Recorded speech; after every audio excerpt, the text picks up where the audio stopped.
Okay, in this video, we're going to take a look at, we're going to start off with, this is the unit circle, okay? And we're going to fill this in here and learn more about it, but what we have to do is that we have to be comfortable with labeling the parts of the unit circle, visualizing it in our head, and being able to, again, draw it out in some cases, so we can use it to solve problems, okay? So the first thing that we're going to go ahead and do is that we're going to, from the lessons past, we have this as an initial side. And we know that when we turn a side like this much right here, or a side like this much right here, this is going to be a positive turn of the angle, and this is going to be a negative turn. And we need to go ahead, and there are certain angles in the unit circle that are kind of like the greatest hits of the unit circle. That is that we use them over and over again. And we're going to learn how to label them correctly and methodically in this video. So the first thing that we're going to do is that we know that we would start at 0 degrees here, where this would be the initial side of some angle. And what I want to do is that I want to start off by counting off 90 degrees, and 90 degrees increments will look like this.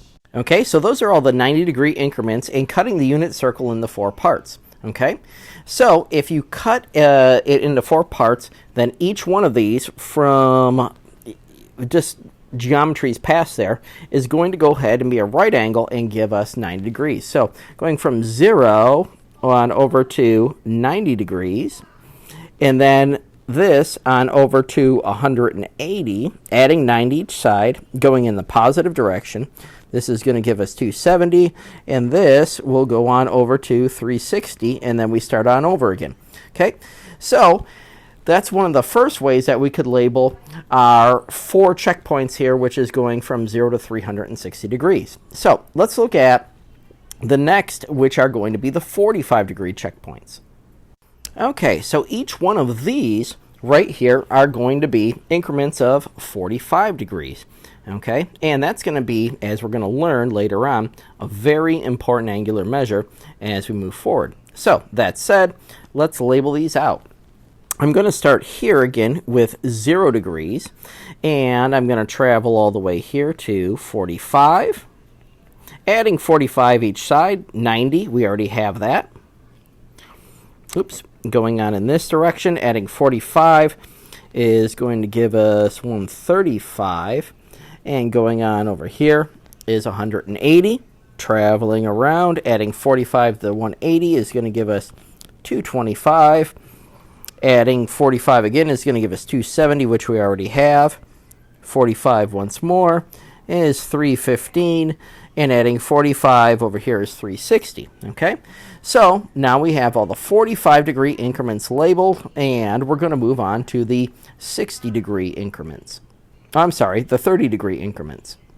Okay, so here we go with increments of 30 degrees. So let's count around 30 degrees starting from this guy right here. So we go 0, 30, 60, 90, 120, 150, 180, 210, 240, 270, 300, and 330.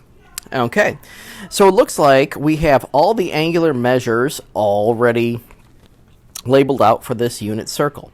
And again, you notice that they are increments, and I'm going to remove the yellow lines here.